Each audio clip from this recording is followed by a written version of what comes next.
Hello children, today we will continue with chapter 2, types of software.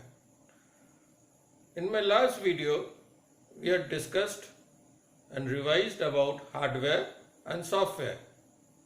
I had taught you that there are two types of software, system software and application software. You also learned that system software is of three types. In the last video, in detail we had discussed the most important system software, that is operating system. In this video, we will study about another type of system software, that is utility software. So once again, I'm starting with lesson 2, types of software, part 2. Last video we discussed our software. We discussed that there are two types of software, system software and application software. System software is of three types: operating system, language processor and utility software. Application software is of two types: general purpose and specific purpose. We discussed that teachers are like the application software is like the teachers in a school. Why? Because in a school you come to study, and if there are no teachers, you cannot study.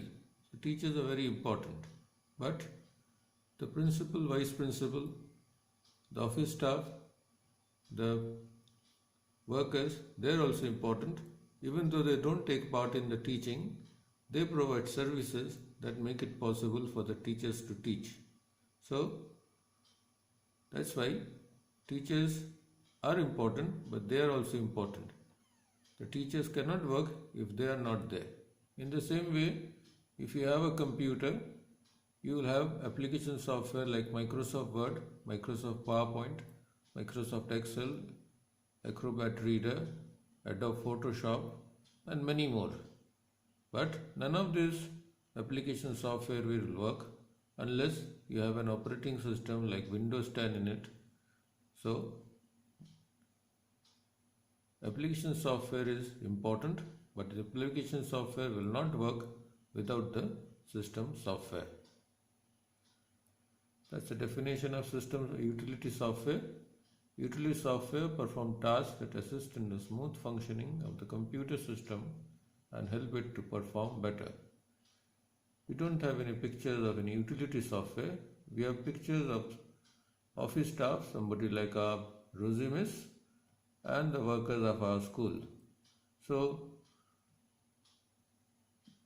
office staff like Rosie Miss are very important. Certainly the principal is most important, but these people are also important. It is the principal or vice principal who makes the timetable, but it is Rosie Miss who types them, and she does various other work. And our workers, you know what they do? They clean the classrooms, they clean the toilets, they clean the playgrounds. So both of them, they perform tasks that assist in the smooth functioning of the school. In the same way, utility software perform tasks that assist in the smooth functioning of the computer system and help it to perform better. Here are the types of utility software: file manager, network utility, disk management, compression, antivirus and backup. These 6 are there in your textbook, but this time also we will not do all of them. We will not do network utility, disk management and compression. So children, now you have learned about the various types of utility software. Now we are going to study in detail about the first type of utility software, that is file management. In this part of the video, you will learn what is a file manager, what exactly are its functions, what are the various examples of file manager, and then a sort of hands-on experience on how a file manager works.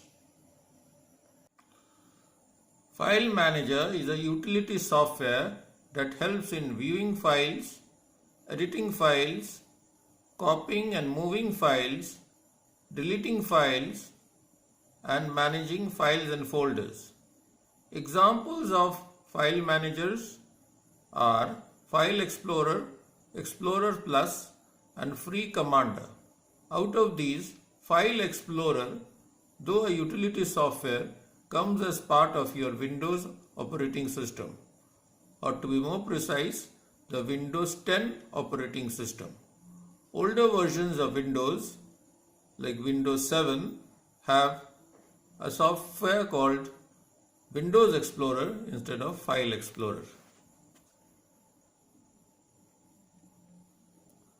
Now, here's a small video in which I'll show to you how a file manager works. Let me now show you how a file manager works.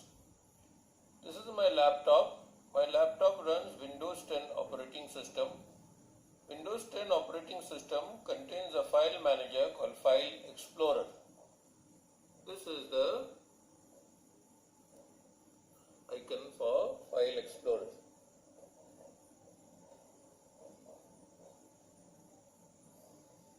When I click on that, the File Explorer window opens.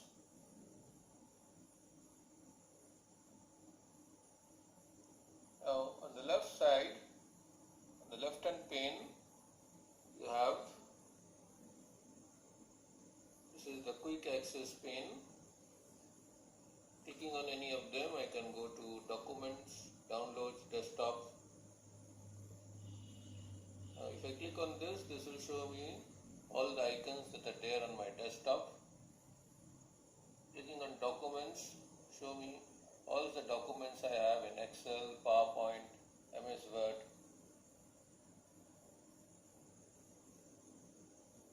Download, show me all the things that I have downloaded from the internet. Now in any of these windows, all these icons represent files, various documents. I can right click on them, as you know, you learned in class 4, and you can do a lot of things, like you can cut or move them, copy them, delete them, rename them, know their properties, open with some application program, print it, edit it, and many other things.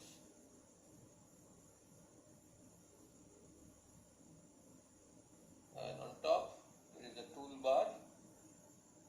Many of the things which I did from the right click menu can be done with from here also. Once you have practicals, you can do these things in more detail. So that was about the file manager. Now we will discuss about the antivirus utility software. Now thanks to the coronavirus, viruses are now very much in the news. So we'll first try to understand what exactly is a biological virus, how it works, how it spreads.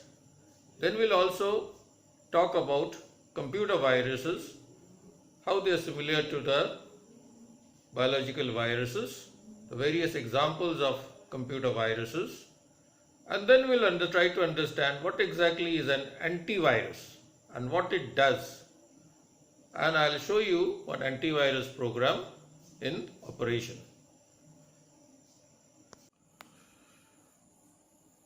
Virus. A biological virus like coronavirus is a living thing too small to be seen without a microscope that causes disease in humans and animals. A computer virus is a software that is put in a computer to stop it from working properly and destroy information stored in the computer. Here are some examples of biological viruses. On top is a picture of the infamous COVID-19 virus. Below that you have a picture of the hantavirus, quite deadly too, and the Ebola virus, which though not as infectious as the COVID-19 is deadlier. And here are some examples of computer viruses. On top we have something called Code Red, and below you have two more examples, Cyborg ransomware and Thanatos ransomware. Strictly speaking, these are not viruses, these are something called ransomware. What happens when you get a ransomware? You get a message like the sort which is given here.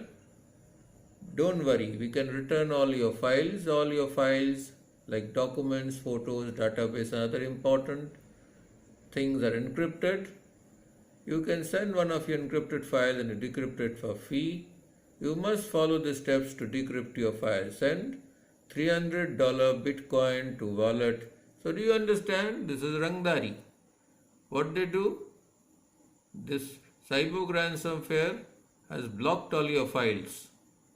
It has encrypted all your files. Now you can't use the files, your own files in your own computer. And there's nothing you can do about it. These people, somehow they have done it. And you have to pay them some money. When you pay them the money, then they will unlock your files. We have another one here, Thanatos ransomware. You can look it up on the internet if you want. How does a virus spread?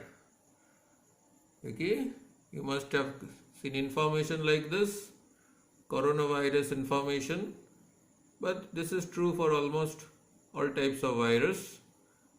The things that you should do or should not do.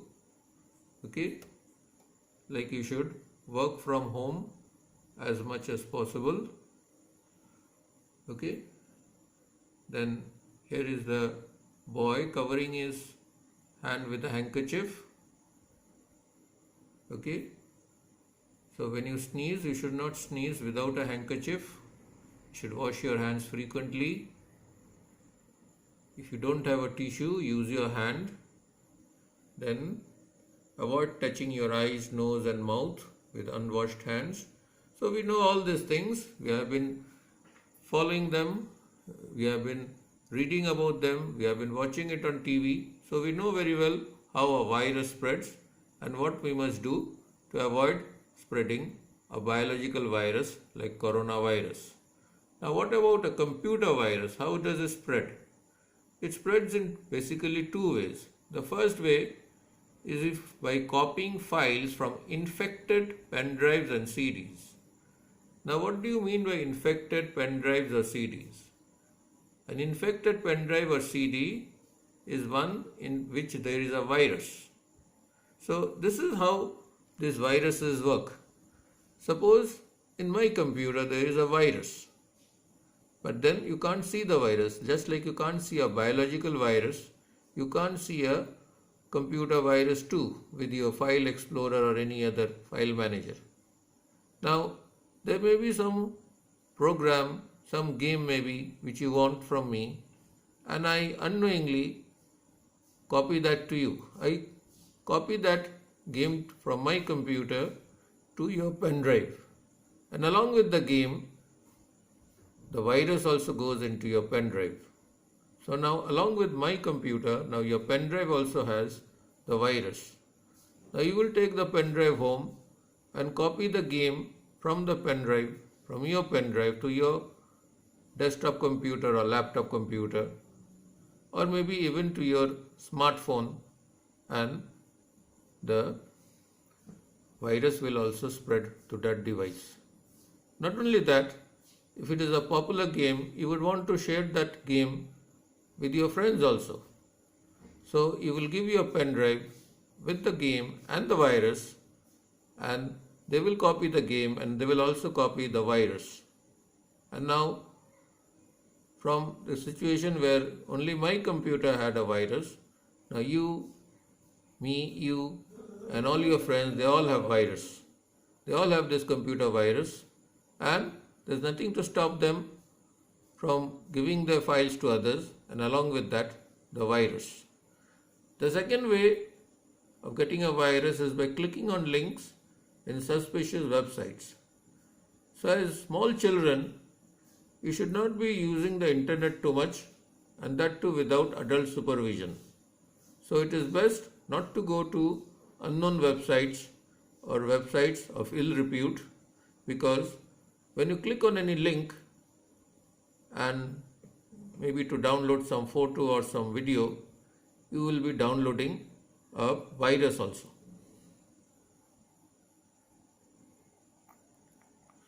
So what is an antivirus? An antivirus is a software program that searches the storage devices of a computer for viruses and other malware.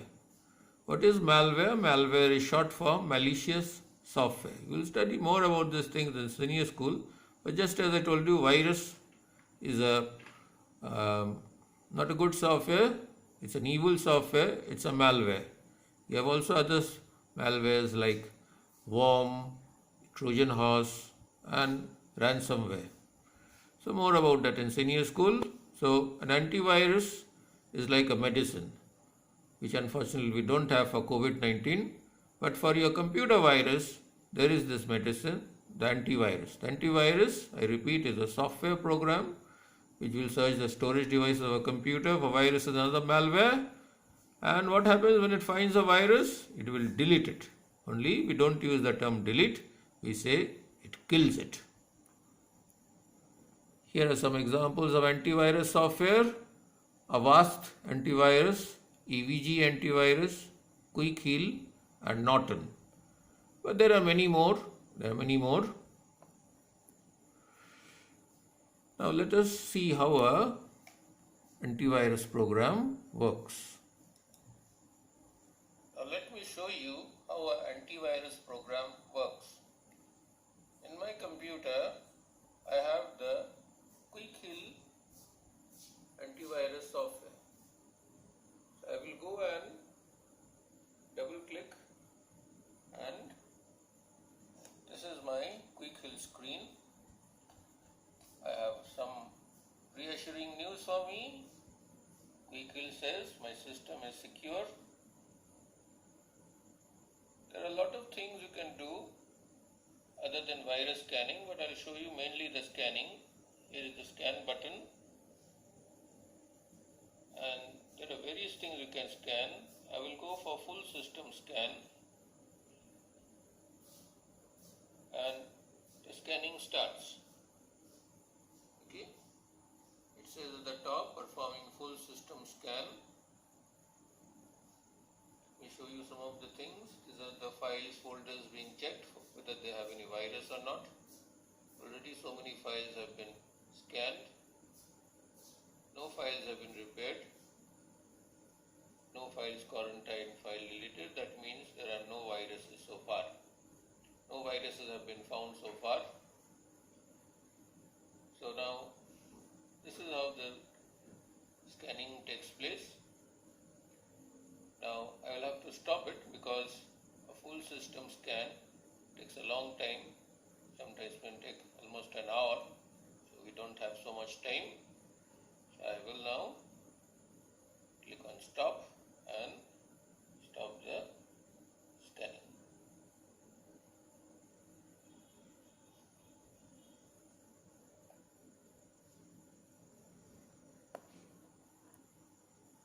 Here is a bit of important advice for you. Update your antivirus program to the latest version from the internet. Yes, don't borrow or copy an antivirus program from somebody. Buy it.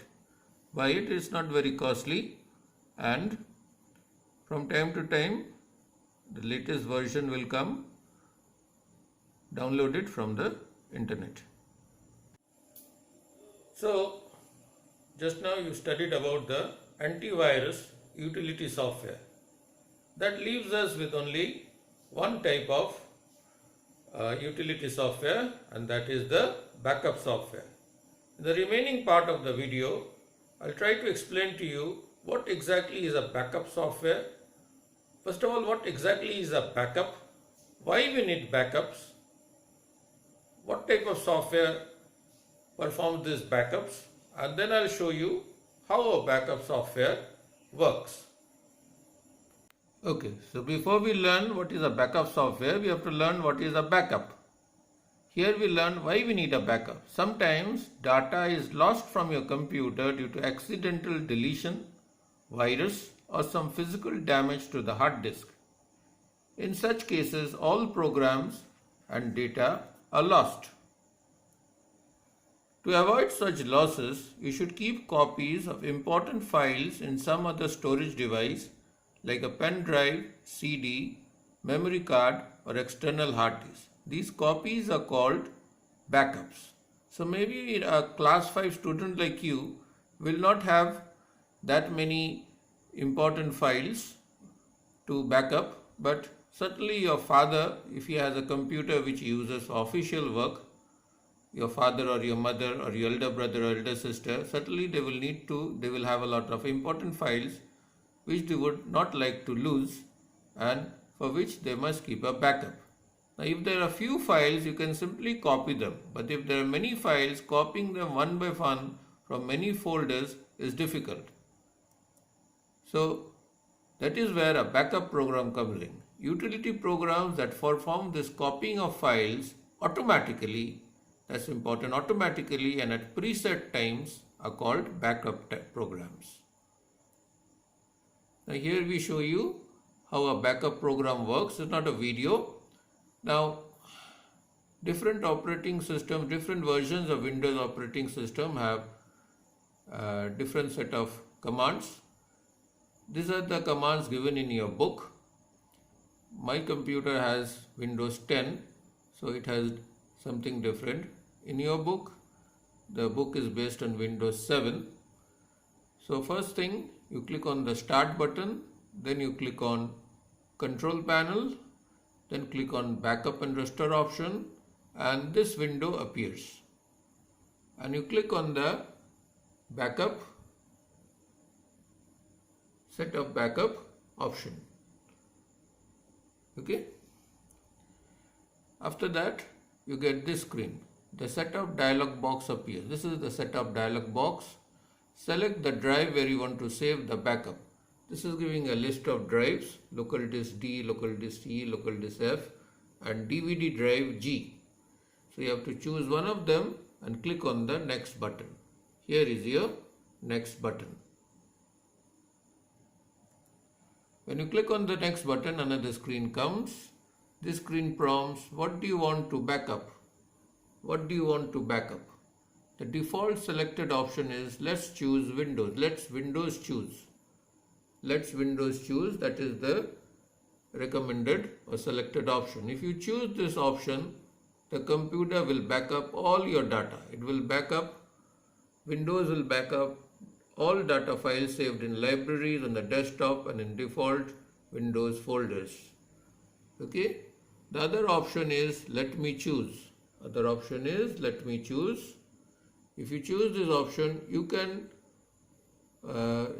this option, you only the files you choose will be backed up. So if you don't want to, if you think that all the files are not that important, only a few files are important, you can go for the second option. And lastly, click on the next button and you get this screen. This is the review box. The review box appears. Check the backup location. This is the backup location. This is the backup location. The backup summary, that means what is to be backed up. If you want, you can change the schedule. There is a schedule. Every Sunday at 7 p.m. That means the backup will take place every Sunday at 7 p.m. If you want it at some other time, you can go and change the schedule. Step 4, click on the Save Settings and Run Backup button. This is the Save Settings and Run Backup button. The backup will start at the scheduled time. And here are some assignments. So with that, I come to the end of this video. Next class, we will continue with this chapter 2.